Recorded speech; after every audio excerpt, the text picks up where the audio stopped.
Ce matin de juin, Martine Leynaud a rendez-vous au bout de ce chemin de terre. En pleine nature, tout près de Bormes-les-Mimosas, dans cet hôtel de charme. L'endroit respire la tranquillité.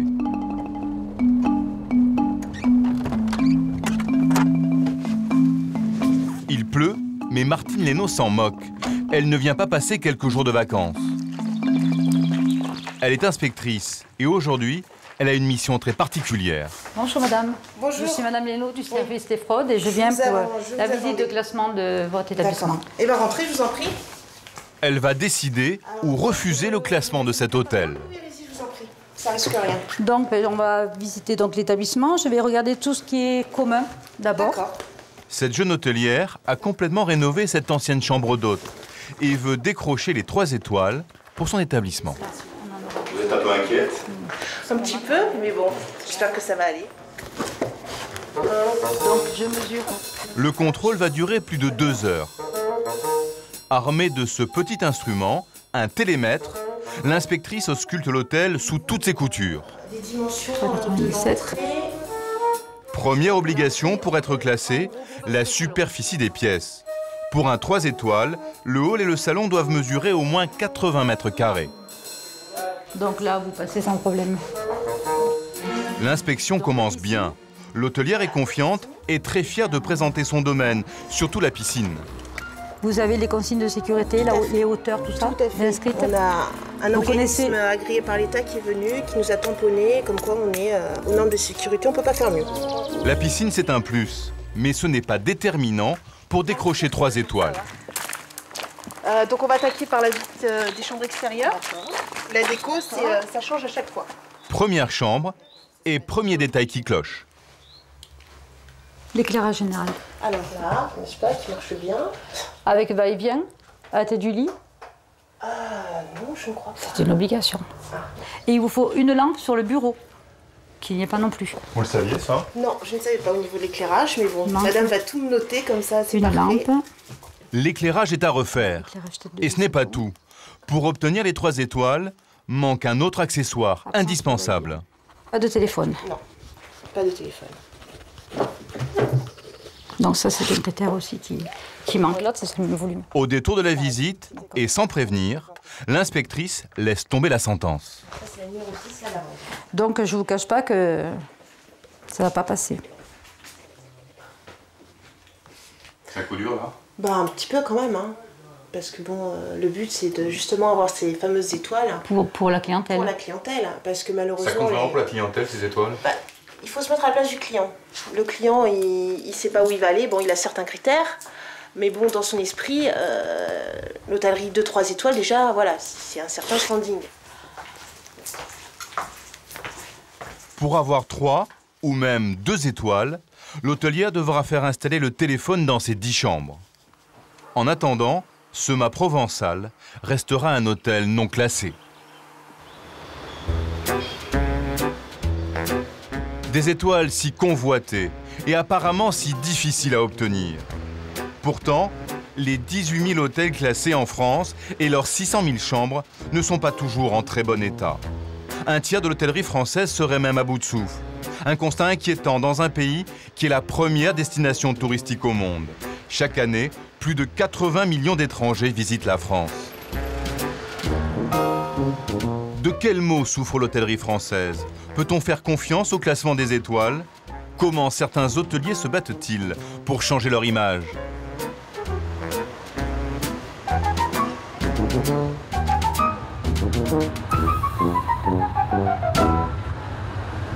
Pour démarrer notre enquête, nous avons choisi l'un des meilleurs connaisseurs des hôtels en France. Mark Watkins a longtemps été directeur d'hôtel. Il est maintenant consultant pour les plus grands groupes hôteliers. Avec d'autres professionnels, il a écrit ce livre coup de poing pour dénoncer le retard de l'hôtellerie française. Rien qu'en parlant de la chambre, une robinetterie vieillotte, des meubles anguleux en formica, des moquettes dont les clients ne veulent plus à cause des acariens et du souci d'hygiène, un système de chauffage impossible à régler par le client dans sa chambre, une insonorisation peu performante. Que cette hôtellerie existe encore en France, cela semble difficile à croire. Des décorations affligeantes, un équipement électrique d'un autre âge, et j'en passe et des meilleurs. Pour nous le prouver, Mark Watkins nous emmène à quelques pas de son bureau. Nous sommes en plein centre de Paris, tout près de la gare Montparnasse. Un quartier très touristique. Il veut nous montrer que les étoiles ne signifient plus grand-chose. Nous l'accompagnons en caméra cachée. Dans une rue très commerçante, il choisit d'entrer dans ce 3 étoiles, à la façade plutôt cossue. Pour visiter les chambres, il a un petit stratagème. Bonjour, vous êtes ouvert? Oui. On vient vous embêter parce qu'on doit organiser les 50 ans de mariage de nos parents et on cherche à héberger au mois d'août nos invités dans plusieurs hôtels du quartier. D'accord. Il veut voir quelques chambres. Et puis si on peut parler des prix, merci. Le réceptionniste lui donne les clés. La trip c'est bien parce que justement il nous en faudrait au moins une. Premières impressions.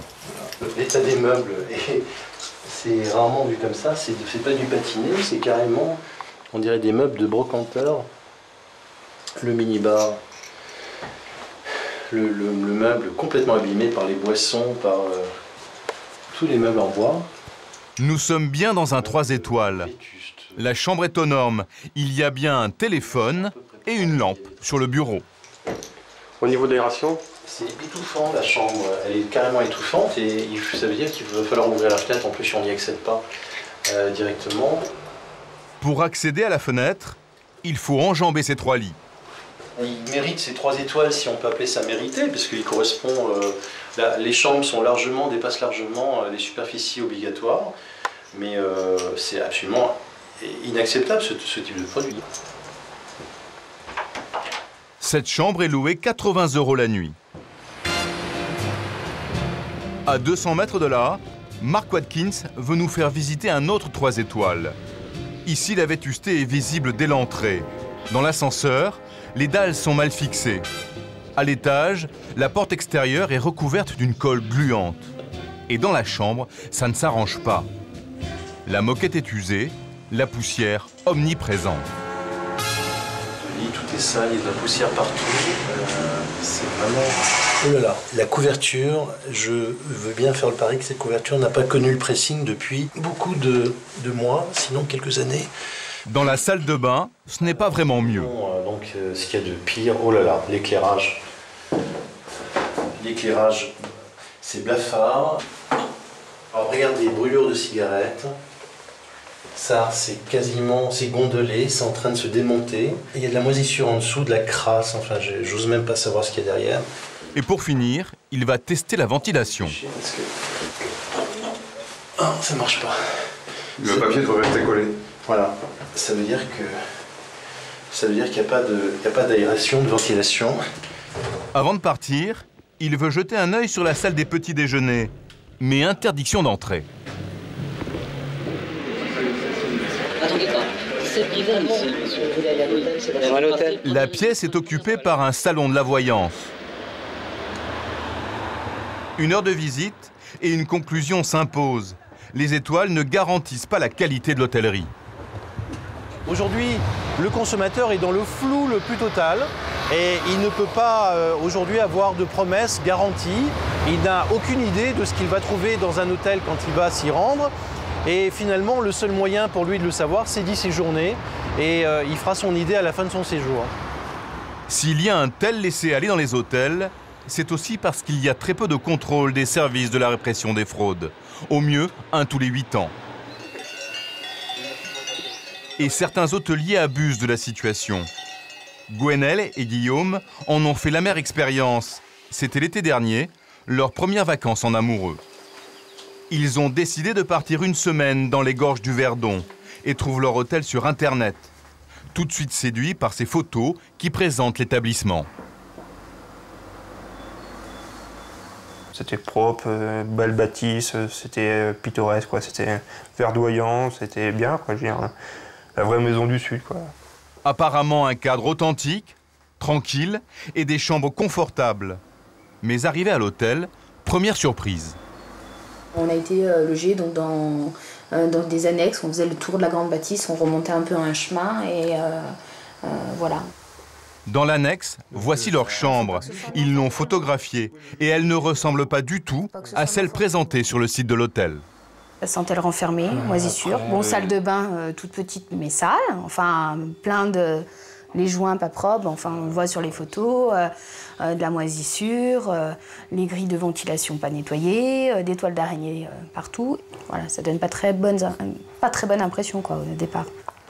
Et il y a aussi les serviettes jamais changées, une seule ampoule pour éclairer la chambre, ces drôles de visiteurs sur les murs, et pour finir, la discothèque dans l'hôtel, ouverte à tous les campings environnants.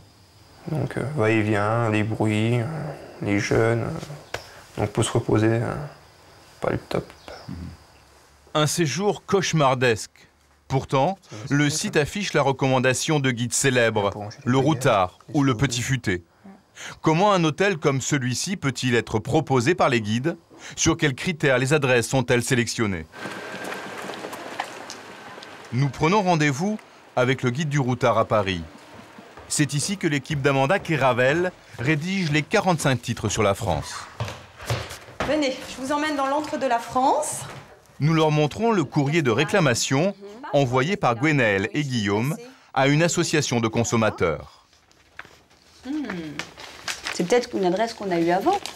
Elles vont vérifier dans les éditions précédentes. Non, il était mal classé, c'est pour ça. Excuse-moi. Alors, Castellane.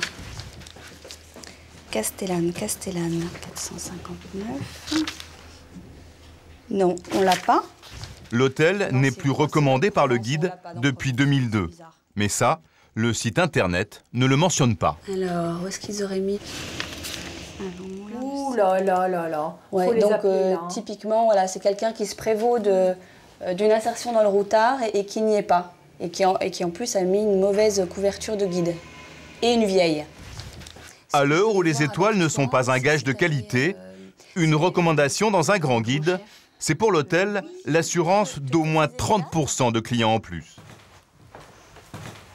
Amanda Keravel le sait bien, elle qui travaille au Routard depuis 15 ans. Chaque année, cette journaliste enquêtrice reçoit des centaines de lettres d'hôteliers qui veulent être cités dans le guide.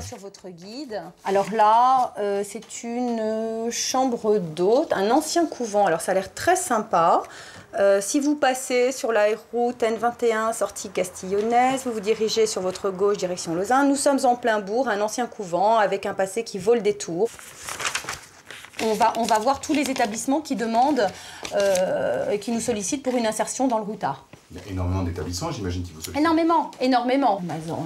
Aujourd'hui, elle prépare son prochain voyage. C'est joli par là, ça va être sympa. Sa destination, le Lot-et-Garonne. Pendant 10 jours, elle va sillonner les routes de ce département du Sud-Ouest pour trouver les meilleures adresses.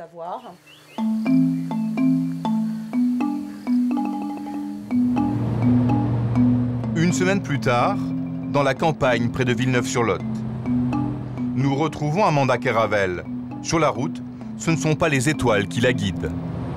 Ce qui nous intéresse, nous, c'est la petite hôtellerie familiale, le coup de cœur, la déco sympa, une chouette déco, un patron, une patronne qui vont nous accueillir chaleureusement. Voilà, c'est tout ce qui n'est pas finalement quantifiable et qui n'apparaît pas dans les étoiles. Trouver ces petits hôtels de charme, ça se mérite. Alors, le problème, c'est que moi, je vois pas où on est, là. Je crois que je me plante complètement, là. Je crois que j'ai pris la mauvaise direction. Bon, je vais faire demi-tour sur le garage. On va mettre une petite pancarte, non? Alors, quand j'arrive en fin de journée, que j'ai des kilomètres et des kilomètres dans les pattes et que je cherche mon établissement pour dormir, je suis passablement énervée. Voilà, hôtel. Ce 2 étoiles lui a été conseillé par des lecteurs. Nous la suivons en caméra cachée. Amanda Keravel se fait passer pour un voyageur ordinaire. Bonsoir. Bonsoir. J'ai une réservation au nom de... Oui.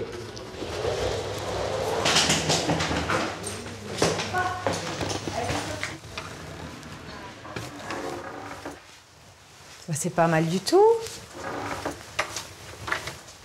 C'est super. Oh là là, belle vue sur la campagne. Oh, c'est sympa ça. Je suis plutôt très agréablement surprise. Il y a un petit effort de déco. Clairement ici, voilà, il y a un thème dans la chambre, tout est bleu, joli boutique, enfin bon, voilà. Mais avant de se prononcer définitivement sur cette adresse, elle va y passer la nuit.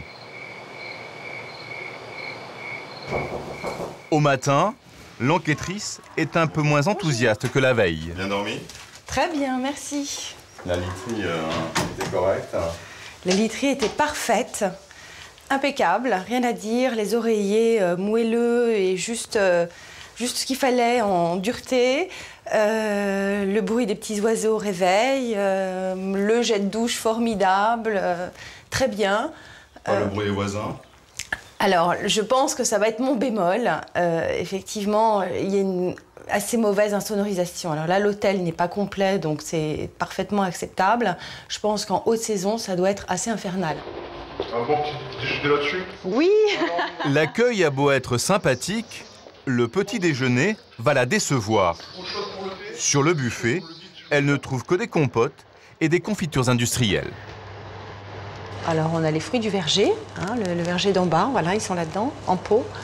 On a les fruits malins, compote de pommes. Bon, des pommes, ici, ils en produisent par tonnes. Bon, si vraiment ils voulaient servir de la compote, petite compote maison, ce serait sympa. Avant de partir, rapide bilan. Dans les plus, le cadre, la propreté, la literie. Et dans les moins, l'insonorisation et les petits déjeuners. Elle a noté 2 points négatifs. Voilà, mon compte rendu. Mais elle va sélectionner l'hôtel.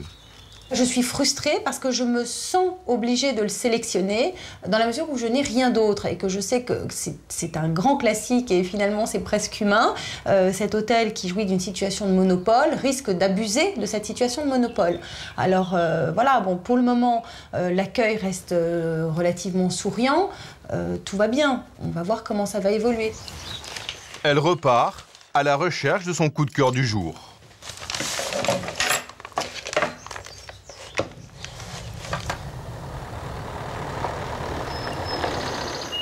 À l'entrée d'un village, avec une vue imprenable sur la vallée, une ancienne école de filles qui vient d'être transformée en chambre d'hôte.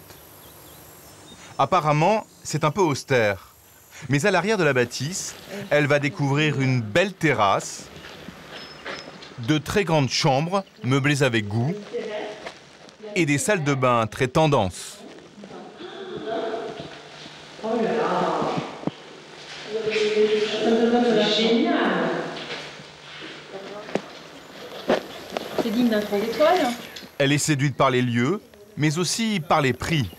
Petit déjeuner compris en haute saison, c'est 60 € la chambre.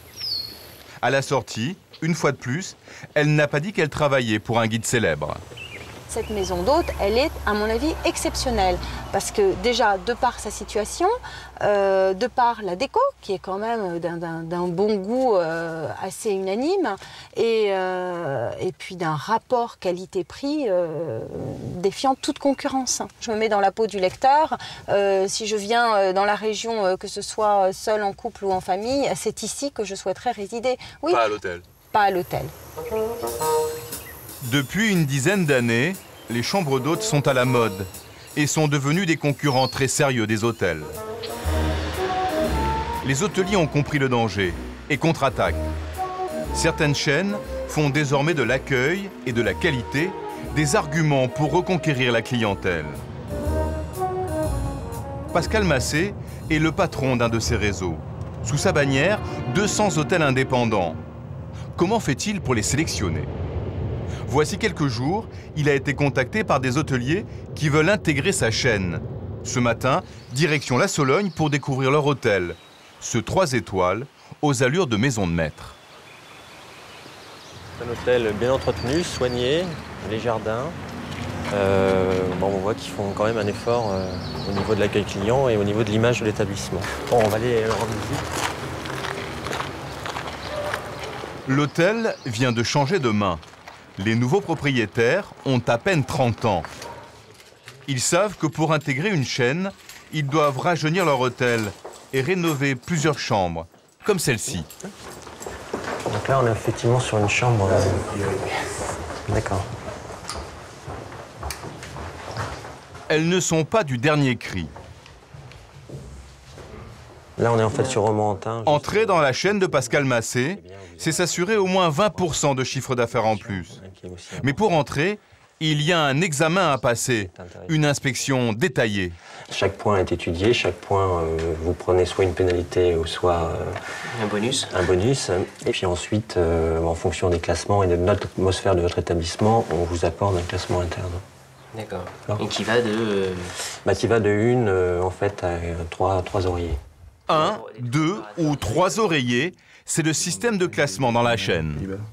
Les oreillers, ça va permettre d'orienter plus le client sur une estimation qualitative de l'accueil, de l'ambiance, du site, du style de l'hôtel. Le ressenti qu'on a en rentrant, la qualité de l'accueil, c'est des choses que les étoiles ne prennent pas du tout en compte. Les étoiles vont vous dire si vous avez un réceptionniste. Les oreillers ou autres systèmes d'évaluation vont vous dire si le réceptionniste, il est sympa, s'il est accueillant et des choses comme ça. L'hôtel intéresse Pascal Massé. De leur côté, les deux hôteliers vont réfléchir. S'ils intègrent la chaîne, ils seront régulièrement contrôlés. Comment fonctionnent ces contrôles privés? Sont-ils vraiment efficaces? Ces inspections, ce sont des cabinets d'études qui les font.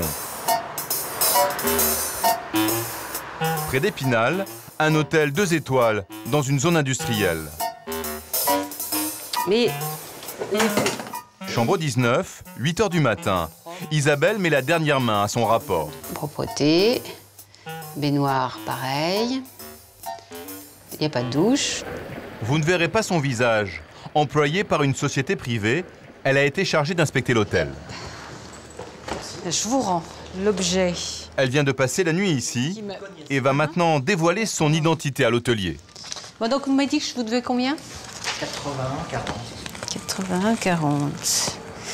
Alors, je ne vais pas vous régler. Je suis missionnée dans le cadre de votre audit de qualité de la chaîne Site Hôtel. Eh ben vous voilà. Voilà, nous voilà. Eh ben vous voilà. Donc, on a un lieu où s'installer pour... José et Pascal Guida sont les propriétaires de l'hôtel. Face à l'enquêtrice, ils ont un peu d'appréhension. Alors, je vais vous faire part un petit peu... Vous avez déjà eu des contrôles? Bien sûr. Hein? Oui. Et vous êtes là depuis 4 ans, vous m'avez dit. 2004, oui. Elle commence par les rassurer. Alors, donc, tous les lieux communs, les couloirs sont bien aménagés, comme je vous disais. On sent la personnalisation que vous y mettez avec les plantes, avec les poteries, avec la couleur, avec la petite fontaine à eau, tout ça. Mais dans sa chambre, il y a eu un souci. Il y a une poussière très importante. Très importante. Chevet, étagère du meuble de la télévision, du meuble de bureau, dessus de la télévision, dessus du meuble du siège fauteuil, partout. Partout, mais vraiment vous allez voir parce que c'est même resté sur la moquette. Ça veut dire que ça fait très longtemps que ça n'a pas été fait. La séance de critique n'est pas terminée. L'inspectrice veut voir 5 autres chambres. Donc on peut déjà commencer par celle-là. Et de la poussière, elle va encore en trouver. Je viens de lui poser la question, elle m'a dit qu'elle a fait. Ça, pour moi, c'est pas fait. C'est sûr, mais elle n'a pas fait ça. Passez la main au fond, vous-même. Et il y en a dans tous les coins. Je lui ai dit tout à l'heure. Moi, je sais pas comment elle a fait sa poussière. Peut-être aussi. Okay. Vous semblez catastrophée par la poussière. Je suis pas contente, c'est clair. Et pour moi, c'est très négatif et ça va m'enlever des points, c'est sûr. Mais j'aime pas. Voilà. Donc voilà, on a terminé notre tour. José et Pascal Guida devront attendre une quinzaine de jours pour avoir le verdict. Là, vous savez comment ça se passe. Ils veulent rester confiants. Vous le recevez par courrier, par votre relais. Voilà. Il y a quelques petites erreurs, mais bon. Ça va pas être très mauvais au point que la chaîne nous dise on veut plus travailler avec vous. Je pense pas que ça sera à ce point-là, donc c'est sûr, mais c'est décevant quand même. Finalement, ils n'auront pas une mauvaise note et garderont leurs 3 oreillers.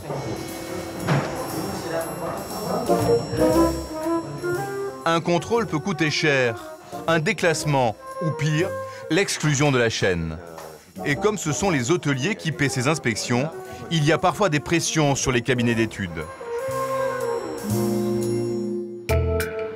Sous couvert d'anonymat, par téléphone, un cadre d'une de ces sociétés nous raconte comment les mauvaises notes de certains hôtels ont été annulées. On relisait chaque questionnaire, c'était notre travail, enfin une partie de notre travail. Et ce qui arrivait, c'est que à ce moment-là, nos patrons intervenaient quelquefois quand ils n'étaient pas contents de la note donnée. On m'a fait changer les commentaires alors que j'étais pas d'accord.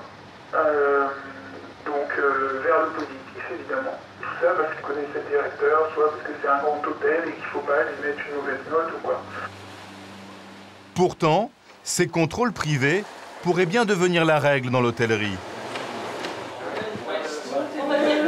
C'est notamment sur ce projet que planchent les représentants de la profession.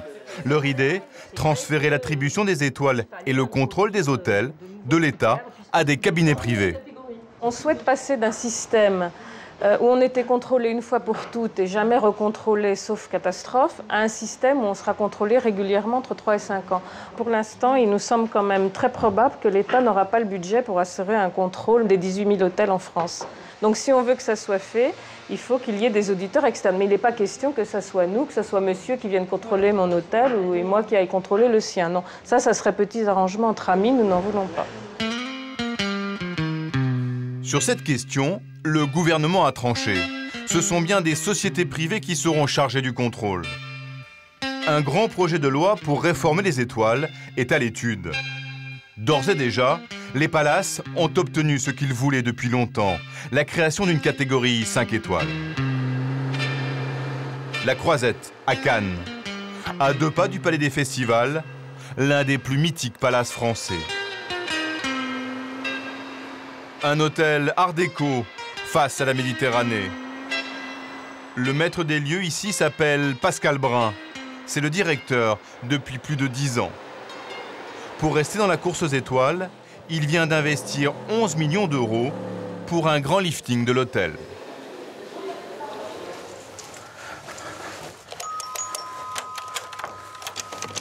Voilà. Cette chambre a été rénovée cet hiver, comme la totalité des chambres de l'hôtel. Pourquoi vous l'avez fait? Parce que les chambres étaient un peu vieillissantes? Parce qu'un hôtel international se doit de se rénover tous les 5 ans, tous les 6 ans. C'est la clientèle, là encore une fois, qui le demande, j'ai envie de dire qu'il l'exige. Autre exigence de la clientèle des palaces, l'espace. Des chambres d'au moins 40 mètres carrés, des lits grand format de 2,20 mètres et des salles de bain très spacieuses qui ont une particularité. Systématiquement dans la salle de bain, la douche et la baignoire. Et le toilette, toujours séparé. Pour finir, la suite présidentielle, le joyau de Pascal Brun. Une vue panoramique sur la Croisette, 285 mètres carrés, comprenant 3 salons, 2 chambres et 2 salles de bain. Des clients très prestigieux l'ont occupé. Dustin Hoffman, Woody Allen et Ronaldo. Le footballeur. Le footballeur. Et même l'ancien président Jacques Chirac a séjourné ici. Le prix de la suite présidentielle, c'est combien? 7 200 €. 7 200 € la nuit. N'importe où dans le monde, cet hôtel aurait 5 étoiles. En France, il n'est classé que 4 étoiles luxe. Et c'est un handicap. Les nouveaux clients chinois, les nouveaux clients russes et indiens qui arrivent en Europe aujourd'hui ont des 5 étoiles en Italie, en Espagne, en Grande-Bretagne, mais pas en France. Si on veut être dans la compétition et si on veut lutter à armes égales avec les autres destinations, nous avons besoin d'une classification comparable. Pour décrocher sa 5e étoile, Service, s'il vous plaît. le palace devra encore attendre un peu. Bonsoir, monsieur Klein, comment allez-vous? La grande réforme de l'hôtellerie, annoncée et attendue depuis si longtemps, ne verra le jour qu'à l'horizon 2012.